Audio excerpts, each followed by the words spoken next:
الحمد لله والصلاة والسلام على رسول الله وعلى آله وصحبه ومن والاه. ഒരു വാപ്പയും കൊച്ചുമോളുടെയും ഒരു സംഭാഷണം. വാപ്പയുടെ തലയിലെ നര കണ്ടപ്പോൾ ആ കൊച്ചുമോൾ ചോദിച്ചു, വാപ്പാക്ക് ഒരുപാട് വെള്ളമുടികളുണ്ടല്ലോ. താത്ത പറഞ്ഞു, ഒരുപാട് വെള്ളമുടി ഉണ്ടായാൽ അവർ വേഗം മരിക്കുമെന്ന്. അപ്പോൾ വാപ്പ മോളോട് പറഞ്ഞു, അതെ, വയസ്സായാൽ പ്രായമാവും തോറും മനുഷ്യർക്ക് വെള്ളമുടി വരും, ഒരു സമയമാകുമ്പോൾ മരിക്കും.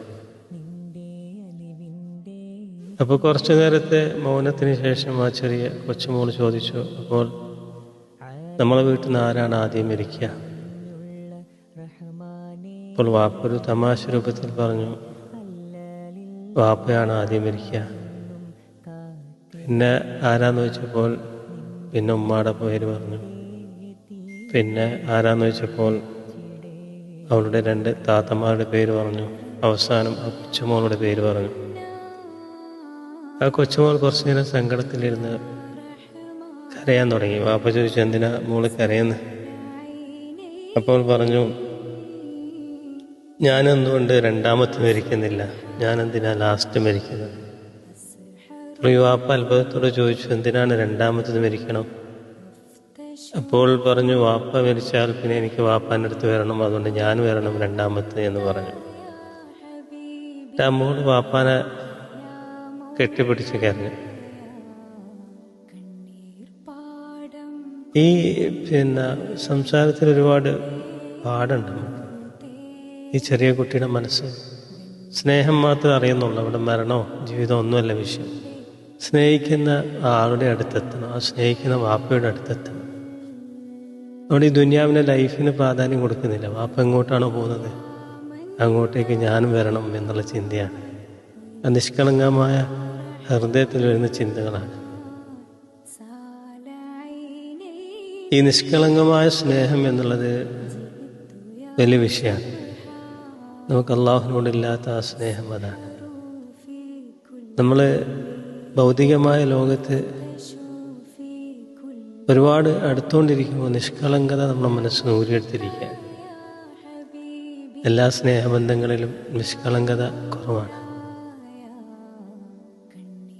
പക്ഷെ മരിച്ചാൽ നമുക്ക് അള്ളാഹു മാത്രമേ ഉള്ളൂ. നമ്മൾ വീട്ടിൽ നിന്ന് ഒരു പരിചയക്കാരൻ, നമ്മളെ കുടുംബക്കാരെങ്കിലും മരിച്ചാൽ വീട്ടിൽ നിന്ന് ഇറങ്ങുമ്പോൾ പറയും, ഞാൻ പോയിട്ട് വരാം, ഞാൻ മയ്യത്ത് അടക്കിയിട്ട് വരാം എന്ന് പറയും. പക്ഷെ ആ മയ്യത്ത് അങ്ങനെ പറയില്ല.